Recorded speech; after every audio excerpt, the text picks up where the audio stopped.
ആത്മാവ് എന്ന് കേൾക്കാത്തവർ ആരും തന്നെ ഈ ഭൂമിയിൽ ഇല്ല എന്ന് വേണമെങ്കിൽ പറയാം. എന്നാൽ എന്താണ് ആത്മാവ്? ശരീരത്തിൽ നിലനിൽക്കുന്ന മരണശേഷം പുറത്തുവരുന്ന ഒരു ശക്തിയായി മാത്രമാണ് കൂടുതൽ വ്യക്തികളും ആത്മാവിനെ കാണുന്നത്. ആത്മാവ് എന്തെന്നോ എവിടെ നിന്ന് വരുന്നെന്നോ എങ്ങോട്ട് പോകുന്നുവെന്നോ ആർക്കും തന്നെ അറിവില്ല. ആത്മാക്കളെ കാണാൻ സാധിക്കും. അവർ ജീവിച്ചിരിക്കുന്നവരെ ശല്യം ചെയ്യും. അവരെ മന്ത്രതന്ത്രങ്ങളിലൂടെ മാറ്റി നിർത്താം എന്നിങ്ങനെ ഒത്തിരി അന്ധവിശ്വാസങ്ങൾ ഭൂമിയിൽ നിലനിൽക്കുന്നു. ബൈബിളിൽ ആത്മാവിനെപ്പറ്റി എന്ത് പറയുന്നുവെന്നും അതിനേക്കാൾ ഉപരി മനുഷ്യനെന്ന് പറയുന്നത് ആരെന്നും നമുക്ക് മനസ്സിലാക്കാം. ദൈവമായ കർത്താവ് ഭൂമിയിലെ പൂഴി കൊണ്ട് മനുഷ്യനെ രൂപപ്പെടുത്തുകയും ജീവന്റെ ശ്വാസം അവന്റെ നാസാരന്ധ്രങ്ങളിലേക്കു നിശ്വസിക്കുകയും ചെയ്തു. അങ്ങനെ മനുഷ്യന് ജീവനുള്ള ദേഹിയായിത്തീർന്നു. മനുഷ്യൻ എന്നത് ദേഹം, ആത്മാവ്, ജീവൻ, ദേഹി എന്നിവ ചേർന്നതാണ്.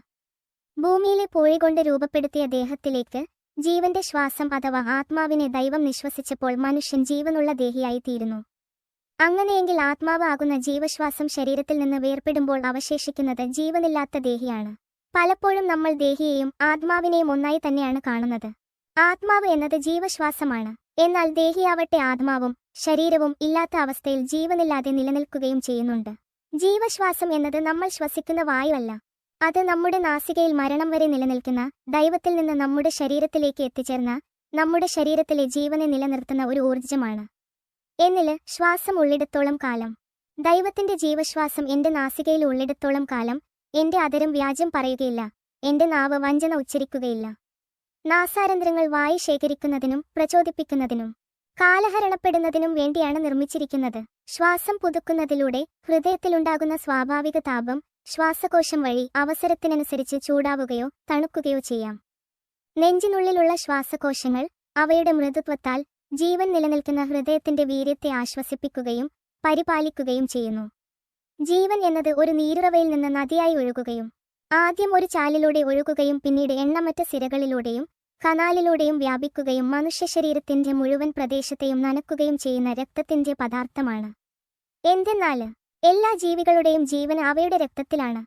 ഒരു ജീവിയുടെയും രക്തം ഭക്ഷിക്കരുതെന്ന് ഞാൻ ഇസ്രായേൽ ജനത്തോട് പറഞ്ഞിരിക്കുന്നതും അതുകൊണ്ടുതന്നെ.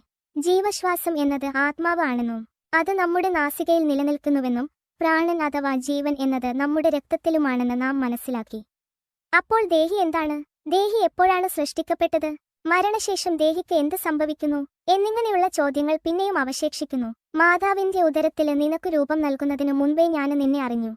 ജനിക്കുന്നതിനു മുൻപേ ഞാൻ നിന്നെ വിശുദ്ധീകരിച്ചു. അവിടുന്നാണ് എന്റെ അന്തരംഗത്തിനു രൂപം നൽകിയത്. എന്റെ അമ്മയുടെ ഉദരത്തില് അവിടുന്ന് എന്നെ മെനഞ്ഞു. ഞാൻ നിഗൂഢതയിൽ ഉരുവാക്കപ്പെടുകയും ഭൂമിയുടെ അധോഭാഗങ്ങളില് വച്ചു സൂക്ഷ്മതയോടെ സൃഷ്ടിക്കപ്പെടുകയും ചെയ്തപ്പോൾ എന്റെ രൂപം അങ്ങേക്ക് അജ്ഞാതമായിരുന്നില്ല. എനിക്ക് രൂപം ലഭിക്കുന്നതിനു മുൻപു തന്നെ അവിടുത്തെ കണ്ണുകൾ എന്നെ കണ്ടു. എനിക്കു നിശ്ചയിക്കപ്പെട്ടിട്ടുള്ള നാളുകൾ ഉണ്ടാകുന്നതിനു മുൻപു തന്നെ അങ്ങയുടെ പുസ്തകത്തിൽ അവ എഴുതപ്പെട്ടു. ആയതിനാൽ ഭൂമിയിൽ ജനിച്ചു മരിച്ചവരെയും ഉയർത്തവരെയും ഇപ്പോൾ ജീവനോടെ ഇരിക്കുന്നവരെയും ഇനി ജനിക്കാൻ ഇരിക്കുന്നവരെയും ദൈവം നേരത്തെ തന്നെ സൃഷ്ടിക്കുകയും നിശ്ചയിക്കപ്പെട്ട സമയത്തിൽ അവർക്ക് ജീവൻ നൽകുകയും ചെയ്യുന്നു എന്നത് മനസ്സിലാക്കാം. അമ്മയുടെ ഉദരത്തിൽ നിന്ന് നഗ്നനായി ഞാന് വന്നു. നഗ്നനായി തന്നെ ഞാന് പിൻവാങ്ങും. യാഹുവ തന്നു, യാഹുവ എടുത്തു. യാഹുവയുടെ നാമം മഹത്വപ്പെടട്ടെ. ഗർഭത്തില് നിനക്ക് രൂപം നൽകിയ നിന്റെ രക്ഷകനായ യാഹുവ അരുളി ചെയ്യുന്നു, എല്ലാം സൃഷ്ടിക്കുകയും ആകാശത്തെ വിരിക്കുകയും ഭൂമിയെ വ്യാപിപ്പിക്കുകയും ചെയ്ത യാഹുവ ഞാനാണ്. അമ്മയുടെ ഉദരത്തിലേക്ക് നിശ്ചയിക്കപ്പെട്ട സമയത്തു നാം കടന്നുവരികയും യാഹുവ നമുക്ക് രൂപം നൽകുകയും നമ്മുടെ ആത്മാവ് ആകുന്ന ജീവശ്വാസത്തെ നമ്മിലേക്ക് നിശ്വസിക്കുകയും ചെയ്യുമ്പോൾ നമ്മൾ ജീവനുള്ള ദേഹിയായി മാറുന്നു. അങ്ങനെയെങ്കിൽ ദേഹി ഒരിക്കലും നശിക്കുകയില്ലേ എന്ന് നമുക്ക് നോക്കാം. ശരീരത്തെ കൊല്ലുകയും ദേഹിയെ കൊല്ലാന് കഴിവില്ലാതിരിക്കുകയും ചെയ്യുന്നവരെ നിങ്ങൾ ഭയപ്പെടേണ്ട. മറിച്ച് ദേഹിയെയും ശരീരത്തെയും നരകത്തിനിരയാക്കാന് കഴിയുന്നവനെ ഭയപ്പെടുവിന്. ദേഹിയെയും ശരീരത്തെയും ഒരുമിച്ചാണ് ദൈവം നരകത്തിനിരയാക്കുന്നത്. ആയതിനാൽ നമ്മൾ ചെയ്യുന്ന പ്രവൃത്തികൾക്കുള്ള ഫലം മരണശേഷവും നമുക്ക് ലഭിക്കും എന്നത് മനസ്സിലാക്കുക. ഇനി മരണശേഷം നമുക്ക് അല്ലെങ്കിൽ ദേഹിക്ക് എന്ത് സംഭവിക്കുന്നു എന്ന് നോക്കാം. മരണം കാണാതെ ജീവിക്കാന് കഴിയുന്ന മനുഷ്യനുണ്ടോ? ദേഹിയെ പാതാളത്തിന്റെ പിടിയിൽ നിന്നു വിടുവിക്കാൻ ആർക്കു കഴിയും? പാതാളത്തിന്റെ ഉദരത്തിൽ നിന്ന് ഞാൻ നിലവിളിച്ചു, അവിടുന്ന് എന്റെ നിലവിളി കേട്ടു. കർത്താവേ, അവിടുന്ന് എന്നെ പാതാളത്തിൽ നിന്നു കരകയറ്റി. മരണഗർത്തത്തില് പതിച്ചവരുടെ ഇടയിൽ നിന്ന് എന്നെ ജീവനിലേക്ക് ആനയിച്ചു. എന്നാല് ദൈവം എന്റെ ദേഹിയെ പാതാളത്തിന്റെ പിടിയിൽ നിന്ന് വീണ്ടെടുക്കും. അവിടുന്ന് എന്നെ സ്വീകരിക്കും. എന്നോട് അങ്ങു കാണിക്കുന്ന കാരുണ്യം വലുതാൻ. പാതാളത്തിന്റെ ആഴത്തില് നിന്ന് അവിടുന്ന് എന്റെ ദേഹിയെ രക്ഷിച്ചു. മരണശേഷം ദേഹി പാതാളത്തിലേക്കു സംവഹിക്കപ്പെടുന്നു എന്ന് നമുക്ക് ഈ വചനങ്ങളിൽ നിന്ന് മനസ്സിലാക്കാം. ആത്മാവില്ലാത്ത ശരീരം മൃതമായിരിക്കുന്നതുപോലെ പ്രവൃത്തി കൂടാതെയുള്ള വിശ്വാസവും മൃതമാണ്. ശരീരം അതിന്റെ ഉറവിടമായ മണ്ണിലേക്കു മടങ്ങും, ആത്മാവ് തന്റെ ദാതാവായ ദൈവത്തിങ്കലേക്കു തിരിച്ചുപോവുകയും ചെയ്യും. ദേഹം, ദേഹി, ആത്മാവ്, ജീവൻ എന്നിവ ചേർന്നതാണ് മനുഷ്യൻ. ആത്മാവ് അഥവാ ജീവശ്വാസം ശരീരത്തിൽ നിന്ന് വേർപെടുമ്പോൾ മരണം സംഭവിക്കുകയും അവശേഷിക്കുന്ന ദേഹി പാതാളത്തിലേക്കു പോവുകയും ചെയ്യുന്നു. ദൈവം ആത്മാവാകുന്നു. ദൈവത്തിൽ നിന്ന് വന്ന ആത്മാവ് ദൈവത്തിലേക്കു തിരിച്ചു പോവുകയും ചെയ്യുന്നു.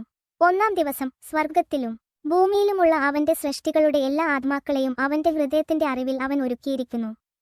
ആത്മാവാണു ജീവന് നൽകുന്നത്, ശരീരം ഒന്നിനും ഉപകരിക്കുന്നില്ല. നിങ്ങളോട് ഞാൻ പറഞ്ഞ വാക്കുകൾ ആത്മാവും ജീവനുമാണ്. And that is it. What do you think? Let me know down here in the comment section. And if you enjoyed this video, leave a little like to indicate that you liked it very much. If you are not subscribed to this channel yet, remember that you probably should. As always, thank you guys for watching and I hope to see you all soon.